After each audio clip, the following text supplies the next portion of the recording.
Les présentes assises sont donc un atelier pour lancer officiellement cette deuxième phase du projet dont l'objectif est de présenter les projets MCL2 aux parties prenantes afin de susciter leur implication et appropriation. Nous voudrions, une fois de plus, vous remercier pour votre participation à cette cérémonie que nous espérons sera plus active et productive. Alert est une ONG internationale, comme beaucoup de vous le savent. Elle est de droit britannique et travaille pour la consolidation de la paix. Alert travaille en partenariat avec les organisations locales de la société civile à travers la recherche, le plaidoyer, le renforcement des capacités, le dialogue inclusif et la participation politique et citoyenne. Notre vision consiste à contribuer à un monde où, quand les gens cherchent une vie meilleure pour leur famille et leur communauté, ils sont capables de gérer tout conflit qui peut surgir avec honnêteté et sagesse, sans recourir bien sûr à la violence. Nous travaillons donc avec les populations directement touchées par des conflits violents afin d'améliorer leur perspective de paix.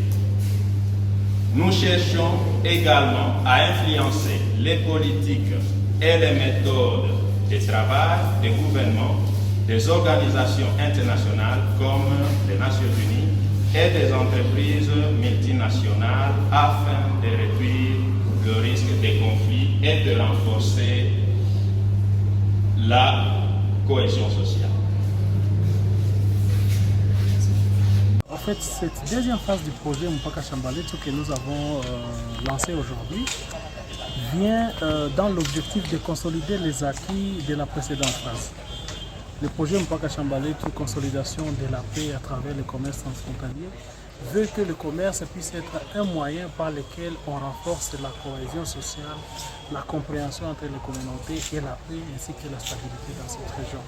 Et l'évaluation de la précédente phase avait montré qu'il y avait des avancées significatives, surtout en matière de renforcement du rôle que pouvaient jouer ces acteurs du commerce transfrontalier qui vivent dans les différentes villes frontalières en RDC, Rwanda et Burundi, et qu'ils sont devenus des ambassadrices de la paix dans cette région. Mais comme on le sait, notre région est toujours perturbée par des conflits et des tensions entre les différents pays. Et cela fait que le rôle de ces acteurs doit continuer à être amplifié. C'est comme ça que ce projet est venu, pour essayer de voir quels sont les autres acteurs plus influents qu'on peut mettre autour de ces femmes petites commerçantes transfrontaliers pour renforcer cette compréhension mutuelle entre les communautés vivant autour des frontières, mais aussi permettre à ce que les commerces puissent être profitables à tout le monde. On le sait très bien, on est dans l'ère de l'intégration régionale où le commerce est un moyen par lequel les pays peuvent augmenter leurs revenus, les pays peuvent être à mesure de se positionner dans le cadre des échanges commerciaux entre les pays et ces acteurs, à la fois du secteur privé, les petits commerçants transfrontaliers ainsi que les jeunes. La première phase a eu autant de succès qui ont permis à ce que, premièrement, les femmes ont eu les capacités de dialoguer et surtout de résoudre les problèmes et leurs conflits qu'ils peuvent rencontrer sans recourir à la violence. Le niveau de réseautage a été renforcé entre ces acteurs. Ils ont été à mesure de mener des initiatives de plaidoyer et changer à la fois les pratiques, les politiques et même certaines procédures qui n'étaient pas en train de faciliter le commerce transfrontalier. Aujourd'hui, on peut noter aussi l'amélioration du niveau économique de ces femmes parce que l'évaluation finale avait démontré que toutes les femmes qui ont été appuyées par le projet ont parlé du niveau économique qui a été amélioré grâce bien sûr aux approches de formation en entrepreneuriat, à la mise en contact avec les institutions de microfinance, dans les structurations en matière, dans les coopératives qui ont été aussi appuyer pour le développement et la mise en œuvre de leur business plan de développement de leur activité économique. Et aussi et surtout, la collaboration entre les petits commerçants et les autorités au niveau des frontières s'est améliorée. Et en même temps, au niveau régional, le dialogue entre les autorités et entre les communautés a été amélioré. Vous savez, la consolidation de la paix, c'est un processus. C'est un processus où il y a des allers et des retours. Mais tout dépend de la volonté d'abord des acteurs qui sont engagés dans ce processus. Premièrement, on ne dit pas que le conflit va finir. Les conflits ne finissent pas. Mais c'est la manière qu'on trouve des solutions à ces conflits qui est très important. Et Alerte Internationale, dans ce projet, dans ces approches, voudrait que les acteurs, une fois qu'ils sont frappés par des conflits, ils ne puissent pas recourir à des méthodes violentes pour essayer de résoudre ces conflits, mais que plutôt on puisse recourir à des méthodes pacifiques telles que le dialogue. Et même s'il y a ces problèmes, vous savez très bien qu'il y a des réunions qui se tiennent aujourd'hui, toujours entre la RDC et le Burundi.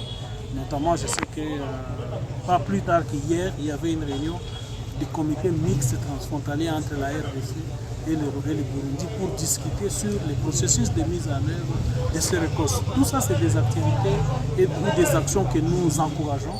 Parce que lorsqu'il y a ce dialogue, il y a toujours une solution qui est trouvée et cette solution, elle apporte progressivement des solutions durables aux communautés. L'aspect nouveau avec la deuxième phase. La deuxième phase, c'est qu'on va amplifier l'aspect des business for peace. D'abord, la compréhension, parce que le business for peace, c'était un concept nouveau qu'on a introduit.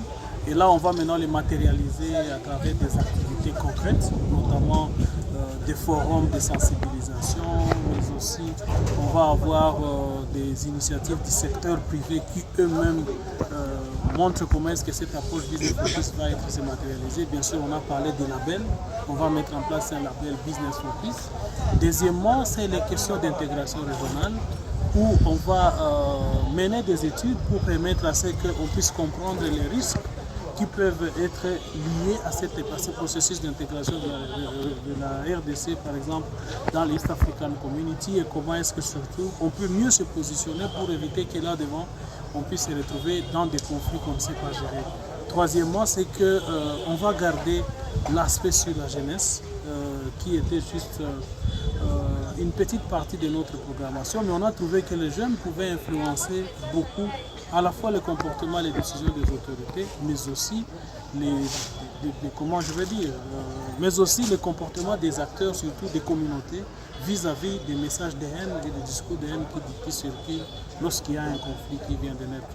Troisièmement, et peut-être je peux m'arrêter par là, c'est qu'on a amplifié aussi le rôle de la Fédération des entreprises du Congo, qui est un acteur très très capital dans ces processus d'intégration régionale et même du commerce transfrontalier, et qui a un rôle capital à jouer en termes d'influence des décisions des autorités. Je remercie l'ONG Alerte Internationale et ses partenaires de mise en œuvre ainsi que ses partenaires financiers de l'Agence suédoise de développement international et la Direction suisse de développement et de coopération DDC Suisse qui ont financé cette deuxième phase du projet Mbaka Chambaleto. Ceci témoigne non seulement leur satisfaction au regard des résultats atteints au cours de la première phase, mais aussi leur engagement indéfectible de contribuer à la construction de la paix en RDC et dans la région des Grands Lacs. À côté de l'honneur que vous méritez, je peux vous rassurer de mon engagement personnel ainsi que celui de tous mes collaborateurs pour la réussite de ce projet, car elle rejoint la vision du président de la République, le chef de l'État, son Excellence Félix Antoine Tshisekedi Tshilombo, et de notre jeune ville d'Uvira que je dirige comme première main. Cette vision est celle d'œuvre pour la restauration de la paix dans la partie orientale, le renforcement de la cohésion sociale, la cohabitation pacifique et le vivre ensemble entre les communautés de la sous-région des Grands Lacs. Mesdames et messieurs, distingués invités, Je voudrais vous rappeler que la problématique de l'insécurité à l'est du pays est l'une des priorités de l'État congolais et plus particulièrement du président de la République, chef de l'État, à qui je rends mes hommages les plus différents pour son engagement en faveur de la restauration de la paix et de l'intégrité territoriale qui sont des valeurs cardinales de notre chère patrie. C'est pourquoi cette question a été placée parmi les 6 axes stratégiques autour desquels devrait s'articuler l'action de son deuxième mandat. Conscient du contexte parfois difficile dans lequel le projet sera mis en œuvre, mais en nous référant aux résultats atteints au cours de la précédente phase, nous espérons qu'en mettant et en redoublant les mêmes efforts, ainsi qu'avec l'engagement de nous tous, nous atteindrons les résultats et les changements attendus dans ce projet. Cela témoigne qu'une expertise au sein de l'aide internationale et de tous ses partenaires. Dois-je rappeler que cette nouvelle phase s'est fixé l'objectif de continuer à travailler sur le renforcement de la cohésion sociale, de s'attaquer aux causes profondes des conflits et de promouvoir la paix et la sécurité dans la région en se focalisant sur les causes économiques des conflits. Essayer d'accroître les possibilités pour les groupes vulnérables d'accéder de manière sûre et cohérente aux ressources et aux revenus. Et nul n'ignore que la situation de l'Est a un impact socio-économique sur nos ménages et c'est l'occasion ici de reconnaître le rôle que jouent les femmes pour subvenir aux besoins de nos familles. C'est pourquoi je vous invite d'applaudir toutes les femmes pour leur rôle et leur action salvatrice en faveur de nos familles et de nos ménages.